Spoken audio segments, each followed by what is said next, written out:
Зейдан шираттагы гуманитар ярдәмне җибәрделәр. Көнкүреш кирәк яраклары бу юлы Лисичанск һәм Рубежный шәһәрләрендә яшәүчеләр өчен озатылды.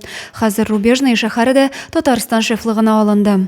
В составе гуманитарного груза направляем автомобиль УАЗ для госпиталя, медикаменты, средства личной гигиены, одежда для госпиталя.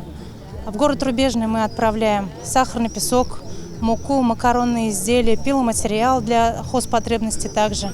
Гуманитар ярдәм район халкы зәйҗылысы хәйрия оешмасы, район советы һәм башкарма комитет хезмәткәрләре ярдәме белән тупланды.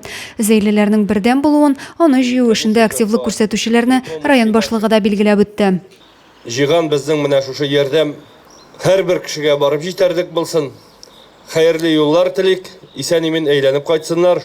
Зәйдән кузгалган йөкне район башлыгы үзе һәм сугышчан бердәмлек иҗтимагый оешмасы рәисе Сергей Хватков озата барачак. Алар юлда республика колоннасына кушылып, бергә тиешле урынга барып җитәчәкләр. Адилә Бөрханова, Александр Тимофеев, Максим Майоров, Зәй хәбәрләре.